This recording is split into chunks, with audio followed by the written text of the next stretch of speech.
Hello everyone, আজকে আমি তোমাদের সাথে শেয়ার করব তোমরা কিভাবে বক্রম কাগজ ইউজ করবে ব্লাউজের মধ্যে।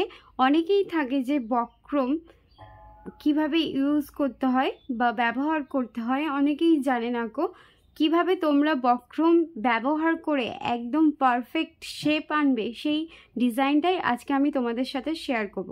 তো পিঠের ডিজাইনটা থাকছে হার্ট শেপের ওপর। তো চলো আগে শুরু করা যাক। এটা হচ্ছে ব্লাউজের মেন কাপড়, যেটা ব্লাউজ তৈরি করা হবে, আর এইটা হচ্ছে তার লাইলিং। লাইলিংটা দেখো আমি দুটো ভাঁজ করে নিয়েছি, এটা কিন্তু উল্টো দিক। আর একটা কাজ করবে, দেখো যার বডি মাপে তুমি ব্লাউজ বানাচ্ছ সেই বডি মাপগুলো অবশ্যই লিখে রাখবে। কি কি লাগে অবশ্যই জানো, তাও আমি একবার বলে দিচ্ছি। ছাতি, কোমর, মোহরা, পুট, মোহরি এবং পিঠের যেই ডিজাইনটা হবে সেইটা। তো সব কিছুই আমি লিখে রেখেছি এবং মাপও ঠিকঠাক মতন মাপটা নেবে। এবার দেখো আমি কিভাবে নেব। প্রথমে দেখো ব্লাউজের লম্বা নেব। ব্লাউজের লম্বা আমি এখানে রাখছি 14 ইঞ্চি। তাহলে ওপর থেকে নিচ পর্যন্ত 14 ইঞ্চি নিয়েছি, দাগ দিয়ে দিলাম। এবার নেব পুটের মাপ। পুট যেটা সেটার হাফ নেবে। ধরো কারো পুট 14, 14-র হাফ হচ্ছে 7। তো আমার এখানে পুট হচ্ছে 13, 13-র হাফ হচ্ছে 6.5। তো 6.5 নিলাম। এবার একটা স্কেল দিয়ে দাগ টেনে দেবো। যেই মাপ নেবো পরপর দাগ টেনে দেবো। এবার দেখো মোহরি নেব। মোহরি মানে হাতার কাজটা। তো হাতের কাজটা আমি এখানে রাখছি 6.5। 6.5 মার্ক করলাম। এবার এটাও একটা দাগ টেনে দেবো। আমি পরপর স্টেপ বাই স্টেপ দেখাচ্ছি, তোমরা কিন্তু ভালো করে দেখবে। এখানটা কিন্তু হাতা বসানো হয়। তারপর দেখো ছাতির মাপ নেব। ছাতি হচ্ছে 34, 34কে 4 দিয়ে ভাগ করতে হবে। তাহলে 4 দিয়ে ভাগ করলে দেখো 8.5 আসছে। আমি 8.5-এ একটা দাগ দিলাম আর 2 ইঞ্চি এক্সট্রা নেবো, তাহলে টোটাল নিলাম 10.5। এবার এটা আমি সোজা একটা দাগ টেনে দেবো। সোজাভাবে দাগটা টানবে। দেখো সোজা দাগ টেনে দিয়েছি। এবার মাপ নেবো কোমরের। কোমর হচ্ছে 30, তাহলে 4 দিয়ে ডিভাইড করব। 4 দিয়ে ডিভাইড করলে দেখো 7.5 আসছে। 7.5-এ একটা দাগ দিলাম আর 2 ইঞ্চি এক্সট্রা নেবো, তাহলে 7.5 আর একটা 9.5 দাগ দিলাম। দিয়ে এবার সোজা আমি এই দাগগুলোকে মিলিয়ে দিচ্ছি। এবার দেখো এখানটা হাতার জন্য একটা শেপ দিয়ে দেবো। শেপ দিয়ে দিয়েছি রাউন্ড করে। এবার ওপর থেকে দেখো গলার ডিপ কতটা হবে সেই অনুযায়ী দাগ দিয়ে দেবে। আমি 3.5 দিলাম। আর লম্বা যে ডিজাইনটা হবে সেই ডিজাইনটা আমি রাখলাম 10 ইঞ্চি। তোমরা কম বেশি করতে পারো। দিয়ে এটা সোজা দেখো বক্সের মতন করে দেবো। বক্সের মতন দাগ টেনে দিলাম। এবারে এখানটা দেখো ওপরটা আগে পুট 1/2 ইঞ্চি ডাউন করে দেবো। এবার যে বক্সের মতন করলাম এইখানটা ডিজাইনটা করে নেবো হার্ট শেপের ডিজাইন।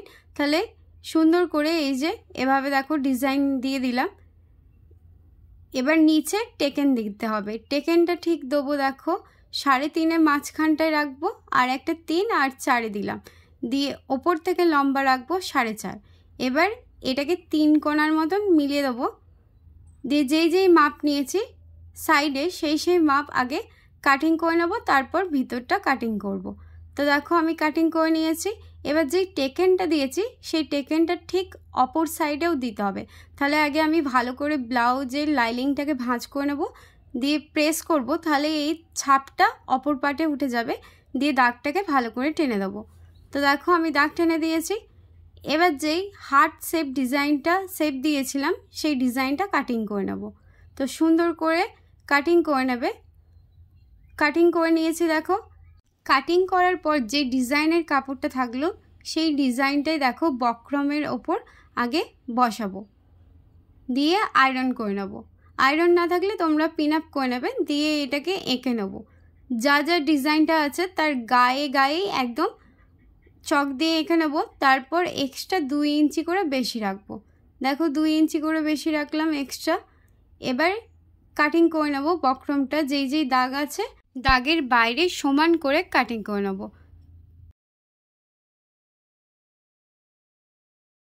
তাহলে দেখো সুন্দর একটা শেপ দিয়ে আমি কাটিং করে নিয়েছি। এবার যে ভেতরে এক্সট্রা কাপড়টা আছে এটাকেও বাদ দিয়ে দিতে হবে। তো ভেতরের কাপড়টাকে আমি বাদ দিয়ে দিলাম। তাহলে দেখো বক্রমের ডিজাইনটার শেপ কাটিং করা হয়ে গেছে। এবার একটা লাইনিং নেব, দিয়ে এই যে শেপটা কাটিং করলাম বক্রমটাকে, এটাকে কাপড়ের উপরে বসিয়ে আয়রন করে নেব। এবার দেখো ব্লাউজটাকে ঠিক কিভাবে মেন ব্লাউজ পিসের ওপর বসাবে। দেখো যেভাবে ব্লাউজ সেলাই করো ঠিক সেভাবেই করবে। ব্লাউজ পিসটা কিন্তু উল্টো দিকে থাকবে, লাইনিংটা দিয়ে সুন্দর করে যেই হার্ট ডিজাইন শেপটা আছে সেই ডিজাইনটাকে সেলাই করে নেবে 1/2 ইঞ্চি বাদ দিয়ে, আর সাইডগুলো সেলাই দিতে হবে। তাহলে দেখো আমি ঠিক কিভাবে সেলাই দিচ্ছি। তোমাদের যদি এই ভিডিওটা ভালো লেগে থাকে কমেন্টে কিন্তু অবশ্যই জানিও, আর তোমরা যদি কিছু শিখতে চাও তো কমেন্টে অবশ্যই বলো। এবার দেখো হার্ট শেপটা আমি সেলাই দিয়ে দিয়েছি। এবার এই সাইডগুলো 1/2 ইঞ্চি বাদ রেখে পুরোটাই সেলাই দিয়ে দেবো।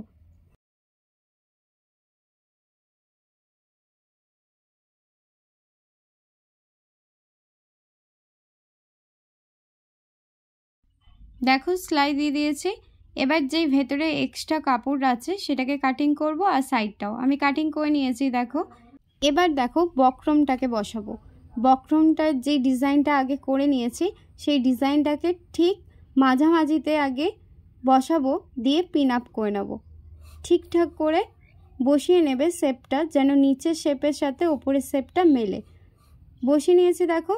এবার একদম গায়ে গায়ে 2 সুতো বাদ দিয়ে সেলাই দেবো, আর যেই শেপটা আছে সেই শেপটার উপরেই সুন্দর করে কিন্তু শেপ দেবে। দেখো আমি সেলাই দিয়ে দিয়েছি। এবার যেই ভেতরে এক্সট্রা কাপড়টা আছে এই লাইনিংটা সেটাকে বাদ দিয়ে দিলাম, আর এক্সট্রাও যদি কাপড় থেকে থাকে সেগুলোকেও বাদ দিয়ে দেবো। বাদ দিয়ে দিয়েছি দেখো। এবার ছোট ছোট কাট দিয়ে দেবো, ছোট ছোট কাট দিয়ে দিচ্ছি। দেখো কাট দিয়ে দিয়েছি। এবার এই বক্রমটাকে উল্টো দিকে করে দেবো, এই যে ঠিক এভাবে। আর এক্সট্রা কাপড় যেগুলো বাদ দিয়েছি সেই কাপড়গুলো কিন্তু নষ্ট হবে না, পরের ব্লাউজে পট্টি বা দড়ি হিসাবে ইউজ করব। এবার নিচে যে শেপ দিয়েছিলাম লাইনিংয়ের বক্রমের ওপরে যেই কাপড়টা রেখেছিলাম সেই কাপড়টাকে বাদ দিয়ে দেবো। তো দেখো বাদ দিয়ে দিয়েছি। এবার দেখো ডিজাইনটার শেপটা বক্রম যদি তোমরা ইউজ করে থাকো তাহলে ঠিক ডিজাইনটা এরকম পারফেক্টভাবে আসে। বক্রম ব্যবহার করলে খুবই ভালো ডিজাইনের শেপ আসে। এবার দেখো আমি দড়ি এর সাথে অ্যাড করব, তার জন্য 2টো দড়ি বানিয়ে নিয়েছি। ওপর দিয়ে চাপ সেলাই দেবো, আর 2 ইঞ্চি নিচে দড়িগুলোকে বসিয়ে নেব। তো দেখো চাপ সেলাই দিচ্ছে, একদম ধারে ধারে চাপ সেলাই দিয়ে দেবে। আর এখানে আমি দড়িটা বসিয়ে নিলাম দেখো। তো এভাবে সুন্দর করে সেলাই দিয়ে দেবে। ওপরে চাপ সেলাই দিয়ে দিয়েছি। এবার দেখো উল্টো দেখে এই যে এই বক্রমের যে শেপটা ছিল সেটাকে তোমরা হেমও করতে পারো, অথবা এভাবে ভাঁজ করে নেবে, দিয়ে ধারে ধারে সেলাই দিয়ে দেবে। সেলাইটা যেন একই মাপের হয়, অর্থাৎ 1 ইঞ্চি বাদ দিয়ে যদি সেলাই দাও তাহলে 1 ইঞ্চি বাদ দিয়ে যেন পুরো রাউন্ডটা সেলাই দেবে, কোথাও কম বেশি করবে না, তাহলে ডিজাইনের শেপটা কিন্তু বাজে লাগবে। তো দেখো আমি সেলাই দিয়ে দিয়েছি। এবার ব্লাউজের যে টেকেনের মাপগুলো নিয়েছিলাম সেই টেকেনগুলো দিয়ে দেবো। এভাবে দেখো 2টো ভাঁজে ভাঁজ করব, দিয়ে যেই যেই দাগ আছে ঠিক সেই দাগের ওপরে টেকেনগুলোকে সমান করে দিয়ে দেবো। 2টো ভাঁজে সমান করে ভাঁজ করে নেবে আগে, দিয়ে 2 সাইডে টেকেনটা দিয়ে দেবে। নিশ্চয়ই বুঝতে পেরেছো কত কম সময়ে বক্রম ব্যবহার করে এত সুন্দর একটা ডিজাইন করা যায়। শুধুমাত্র ব্লাউজে না, তোমরা এই ডিজাইনটা চুড়িদারেও করতে পারো। ভালো লেগে থাকলে অবশ্যই লাইক করো। টাটা।